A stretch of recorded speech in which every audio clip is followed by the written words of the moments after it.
किसी पैसे वाले को, किसी नेता को दर्द होता है क्या? तो आपके भाई भीम आर्मी के एक सिपाही को दर्द होता है, समाज पार्टी के एक सिपाही को दर्द होता है। ये मेरा शासक समाज कब तक गुलामी का जीवन जिएगा, ये फैसला हमें नहीं तो कल करना होगा।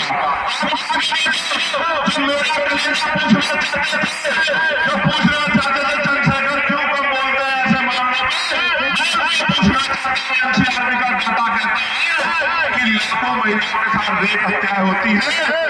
आप जाति का डिप्लोमा लेके घूमते हैं, मैं गारंटी देकर कहता हूं 90% बच्चियां SC, ST, OBC और माइनॉरिटी समाज की है। आप उठा के देख लो, तो छन्नी क्यों नहीं होता? छन्नी क्यों नहीं होता? जब कुर्सी में काम करते हो तब सबका कलेजा छन्नी क्यों नहीं होता?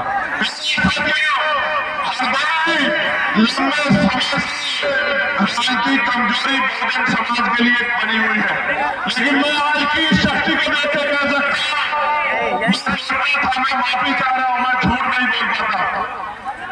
मैं सोचता था पश्चिम बंगाल मजबूत है, मैं ऐलान करके कह सकता हूं कि मिट्टी में आंदोलन सबसे ज्यादा मजबूत है।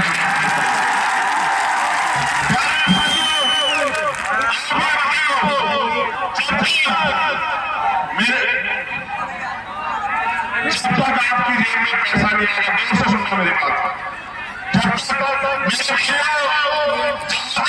जारी है जिस हालात में उसी में सुनो, क्योंकि अगर एक दूसरे को बिठाने के चक्कर में पड़ोगे तो चीजें खराब हो जाएगी। सुई भी लगेगी तो मेरा कलेजा छन्नी होगा, आप मेरी पीड़ा को समझो।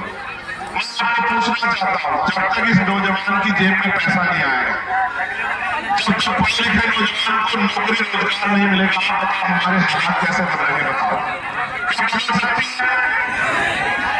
देखो मेरी बात में गौर करो, सबको बराबर का अधिकार कहता है ना संविधान, अवसर की समता है ना। मेरी माँ यहाँ बैठी है, मेरी माँ हाथ उठा के बता दे, अगर जिन माओ ने हवाई जहाज का सफर किया जाए, एक बार हाथ उठा के मुझे दिखा दे। क्यों, क्या मेरी माँ को हवाई जहाज का सफर करने के लिए अवसर नहीं मिलना चाहिए? क्यों नहीं मिल रहा? आपको पता है ये जहाज, ये हेलीकॉप्टर, ये अमीरों के जेब का सामान है, गरीबों के जेब का नहीं। समय बदलेगा, समय बदलेगा, मेरी बात को याद रखना। जो आज तक ट्रेन के डब्बे में नहीं चढ़ी एसी वाले में, उस अपनी माँ को, बहन को हेलीकॉप्टर हवाई जहाज में बिठाने का, उसको सम्मान दिलाने का काम उनके बच्चे करेंगे। मेरी बात को लेकिन मैं पहली बार नौजवानों से कर रहा था, मैं नौजवानों से पूछना चाहता हूँ, जब धीरे धीरे आरक्षण खत्म हो जाएगा, सरकारी नौकरियां खत्म हो जाएगी, तो आरक्षण स्वतः खत्म हो जाएगा, तो इस देश में जहां इतनी गैर बराबरी जाति धर्म के नाम पे, तो आप गरीबों को कुर्सी पे कौन बैठने देगा? इसलिए मैं